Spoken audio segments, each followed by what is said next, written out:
It only took a week to fix the fax machine that Dinky broke, and it was back to work as usual.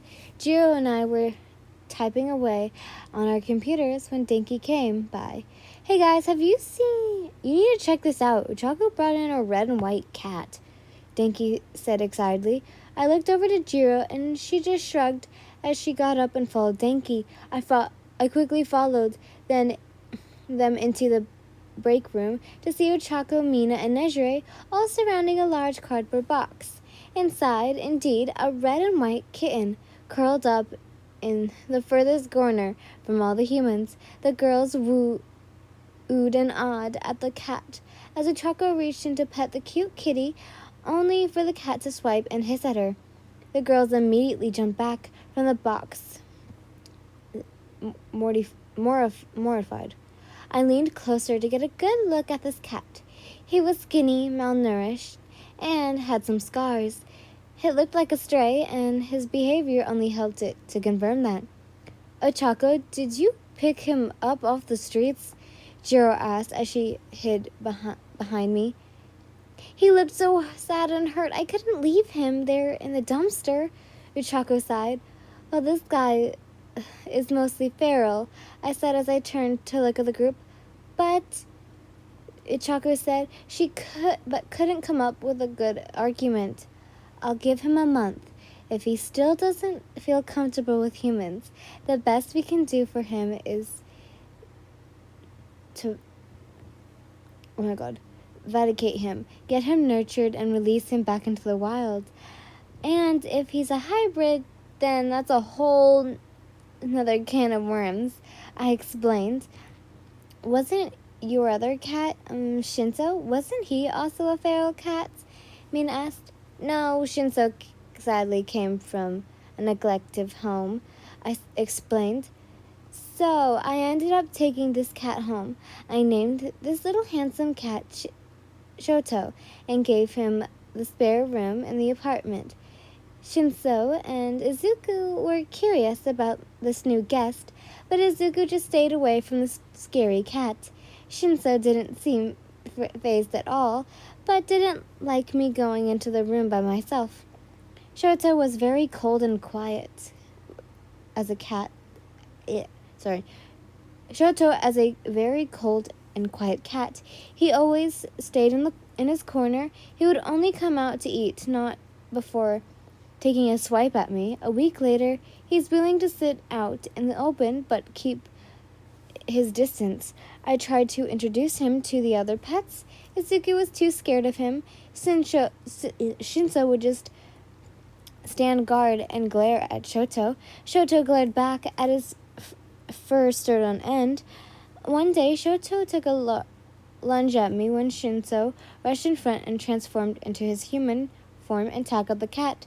Shoto transformed into a boy with red and white hair, cut down right in the middle. But I was pulled out of my stupor when I realized that the two Nico boys were fighting each other. I quickly pulled two apart and pulled Shinso out of the room quickly. Once safe and sound, I turned to Shinso and gave him a loving kiss on the bridge of his nose as a thank you for his bravery. 2 weeks went by, and Shoto calmed somewhat. He won't attack me anymore, but he doesn't like it when I come close to him. Yet I would sit with him in the room for about an hour and just talk about anything. He would not say anything or just scoff at me.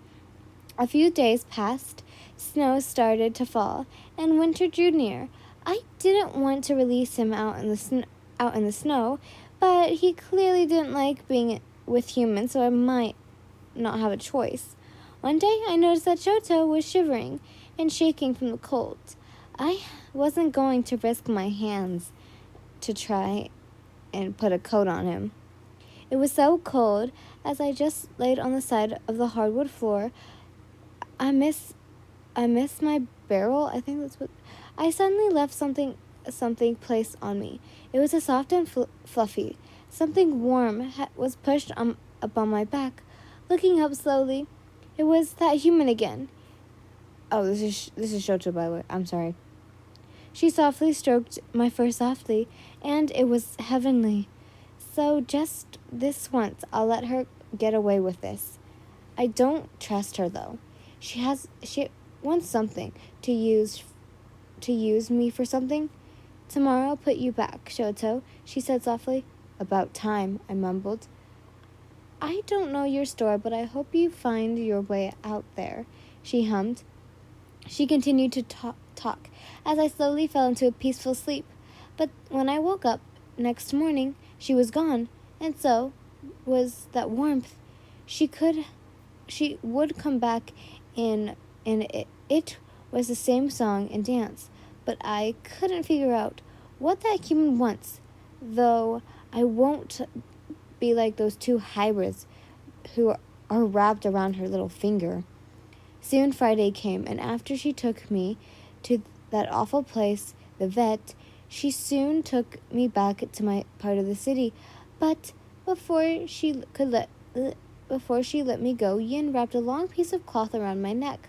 I quickly ran out of the cage, but before I turned into the alleyway, I looked back. She smiled softly as she picked up her things and turned to leave. For some reason, I felt a sense of dread come over me. Winter only got worse as the days went on and on. I curled up in the newspaper and my scarf, but I couldn't stay warm. For some reason, I was always thought back to Yin and her warm hands and gentle voice. My stomach twisted in pain as it grumbled for food, so I had to leave my barrel and find a mouse or something. Pushing through the snow, I heard something or someone familiar, but things slowly started to become heavy as I slowly closed my eyes. Shoto? Called out a voice. It was a beautiful winter as I wandered through the snow-covered park. Izuku and Shinso following behind me in winter clothing I picked out for them. Izuku clung to my arm while Shinso walked next to me as he enjoyed the snowy air. As I observed the snow-covered ground, I noticed something red in the distance. It looked like a cat. Shoto? Slowly opening my eyes, I was met with a bright light. Definitely not sunlight, but the familiar light from the human apartment. Sitting up, I was indeed inside a familiar room, and next to me was a fresh bowl of chicken soup. I see you're awake, said a soft voice. With soft hands gently stroking my back, a wave of warmth flowed through me as I scoffed down the meal. Shoto, if you like, stay here for the winter, and you can leave in the spring, Yin suggested. Sure, was all I could say. I could have died out there in the snow, and Yin once again welcomed me into her home, and around the doorframe were two pairs of eyes staring at me. Having free range around the apartment was nice. I enjoyed being in my cat form and just sitting and watching Yin cook our food. I was one of the few hybrids that like to be human most of the time, so I would help around the house or just rest my head on her lap. As time went on, I found it harder and harder to find my will to leave this place, to leave Yin, much to Shinso's dismay.